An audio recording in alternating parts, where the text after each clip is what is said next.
ভাই টাকা তো দিলেন, আবার হেলমেটটা নিয়ে যাচ্ছেন। আরে সরি ভাই, আসলে তাড়াহুড়োর কারণে ভুল হয়ে গেছে। এই যে আপনার হেলমেট, আর এই যে আপনার ভাড়া। ভাই বাকি টাকাটা দিবেন না? ওইটা আপনার কাছে রেখে দেন, সিগারেট খেয়ে নিন স্যার। এই যে আমার ক্লাসের সবচেয়ে গুণধর ছাত্র, যেমন তার চলাফেরা তেমন তার ড্রেস আপ, তেমনি তার লেখাপড়া। যেদিন থেকে তুমি ইউনিভার্সিটিতে ভর্তি হয়েছো, একদিনও তুমি ঠিক টাইমে ক্লাসে আসছো? এটা তুমি কি জুতা পরে আসছো? এটা তো মনে হচ্ছে বাথরুমের স্যান্ডেল। ইউনিভার্সিটিতে কিভাবে ড্রেস আপ করে আসতে হয় তুমি জানো না? আসলে স্যার এক্সামের জন্য লেট হয়ে যাচ্ছিল, তো তাই আসার সময় পায়ের সামনে যেটা পাইছি ওটা পরে চলে আসছি। আমি আসলে চাই না আমার এক্সামের কোনো ক্ষতি হোক। যেই না আমার ছাত্র, শোনো, তোমার মুখে এসব কথা মানায় না। নাও খাতা দিলাম, প্রশ্ন দিলাম, ওই যে ওই চেয়ারে বসে চুপচাপ পরীক্ষা দিও। যদি কোনো রকম নকল করার চেষ্টা করো, উল্টা পাল্টা কোনো কিছু করার চেষ্টা করো, আই উইল পানিশ ইউ।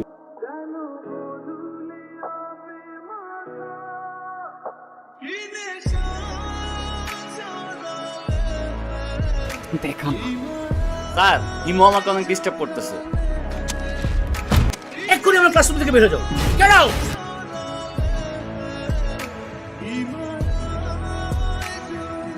ওই শুভ্র দাঁড়া। কিরে সমস্যা কি? ডাকি শুনুস না ভাব বাড়ছে। আজকে এক্সামের মধ্যে দেখাইতে বললাম, কি করলি তুই? আমরা এক ক্লাসে পড়ি, ডাক দিস একটু দেখাবি না? বললি উল্টা স্যারে বলে দিলি।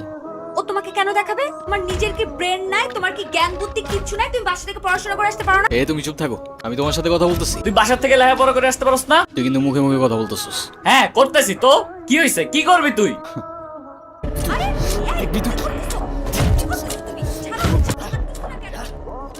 রাস্তাঘাটে গুন্ডামি শুরু করছো? অস্থির ছেলে কোথাকার। ইরা, কি ব্যাপার রকি, কিছু বলবা? তুমি জানো না কি বলবো?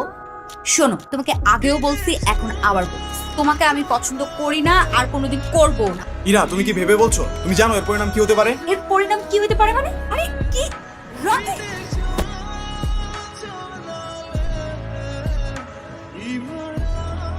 আমি নিজে যতই খারাপ হই না কেন, আমার তো মা নাই, তোর তো আছে। একটা মেয়ের সম্মান কই থাকে তুই জানোস না? এরপর থেকে যদি এরম করার কথা কখনো ভাবস, ভিজিটারে বইলা তোরে কেমনে ক্যাম্পাস থেকে বের করতে আমার খুব ভালো করে জানাস। যা জানা। ধন্যবাদ তোমাকে। ধন্যবাদ দেওয়া লাগবে না, তোমার জন্য আসি নাই আমি। আমার বাবা আমারে শিখাইছে মেয়েদের কেমনে সম্মান করতে হয়, তাহলে সেদিন তুমি চর মারার পরও চুপ থাকতাম না।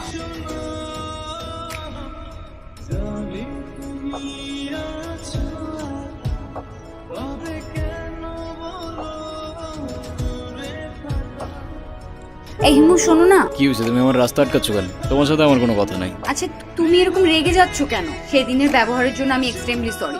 সরো তো, তোমার সাথে কোনো কথা বলার ইচ্ছা নাই আমার। প্লিজ আমাকে এবারের মতো ক্ষমা করে দাও। সরি বললাম তো, সরি। আচ্ছা ঠিক আছে, মাফ করলাম। তাহলে আমরা এখন ফ্রেন্ডস। আচ্ছা ফ্রেন্ডস। তুমি আজকে আমাকে সারাদিন দিয়ে ঘুরবে, ঠিক আছে? তোমায় নিয়ে ঘুরতে আমার কোনো প্রবলেম নাই, কিন্তু আমার একটা শর্ত আছে। আমরা ঘুরবো ঠিক আছে, কিন্তু সেটা পায়ে হেঁটে, কারণ পায়ে হেঁটে ঘোরার মতো মজা আর অন্য কিছুতে নেই। আচ্ছা আচ্ছা ঠিক আছে, তাই হবে। তুমি যে আমার রহস্য জানো, তোমার শর্তগুলো কেমন জানি প্যাঁচানো। চলো।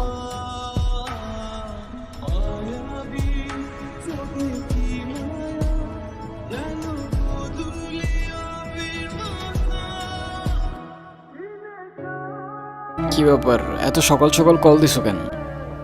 কি এটা এত সকাল? সকালে কোনোদিন ঘুম থেকে উঠেছেন আপনি? উঠলে বুঝতেন এটা এত সকাল না, সকাল 9টা বাজে। 10টার দিকে আমাদের ক্লাস শুরু হয়ে যায়।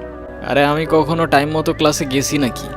সেটাই, সময় মতো ক্লাসে যাননি, কিন্তু এখন থেকে প্রত্যেকটা দিনই সময় মতো ক্লাসে যাবেন, আমি বলেছি তাই।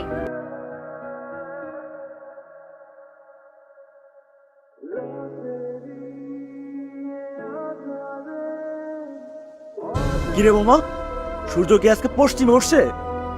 আমি তো কিচ্ছু বুঝতেছি না। যে কিনা ঠিক মতো কখনো ক্যাম্পাসে আসে না, সে আজকে ক্লাস টাইমের আগে ক্যাম্পাসে এসে হাজির। তোর এই জাদুর রহস্যটা কি মামা, বলতো আমারে। আছে এক জাদুকর, যে তার রহস্যময় জাদু দিয়ে চেঞ্জ করে বলছে আমাকে। মানে সেই জাদুকরটা কে? আমাদেরকে বল, আমরাও একটু শুনি। আরে কিছু জিনিস থাক না গোপন। কিরে ইরা কইরে দেখছস তোরা? কই, আমরা তো এখানে অনেকক্ষণ যাবত বসে আড্ডা দিচ্ছি, এরাকে তো দেখিনি। আচ্ছা থাক, তোরা দেখে আসি আমি।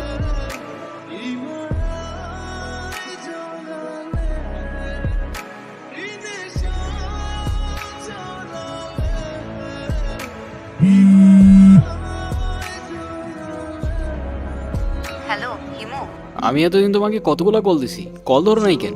কি হয়েছে তোমার? আরে তোমাকে আমি সব বলবো। তোমাকে একটা গুড নিউজ দেওয়ার আছে। আগামীকাল সন্ধ্যায় দেখা করতে পারবে? হ্যাঁ পারবো। আমারও তোমাকে অনেকগুলা কথা বলার আছে। তুমি না বললা কি একটা গুড নিউজ আছে, ওটা বলো। আছে একটা কারণ। শেষ কথাটা না হয় শেষেই বললাম। শেষের কথা মানে বুঝলাম না। তোমার বুঝতে হবে না, বলো তুমি যেটা বলতে চেয়েছিলে বলো। আমি তোমাকে ভালোবাসি ইরা। ভালোবাসি মানে? আমি তোমাকে আমার ফ্রেন্ড ছাড়া কখনোই কিছু ভাবিনি। আরে আমরা একসাথে ঘুরতাম, আমরা অনেক বেশি ফ্রি ছিলাম। দেখো এটা না যে আমি তোমাকে ভালোবাসতাম। তাছাড়া আমার বিয়ে ঠিক হয়ে গেছে, আর এই কথাটাই আমি তোমাকে বলতে এসেছি। আমাদের আর কোনোদিন দেখা হবে না, এটাই আমাদের শেষ দেখা। ভালো থেকো।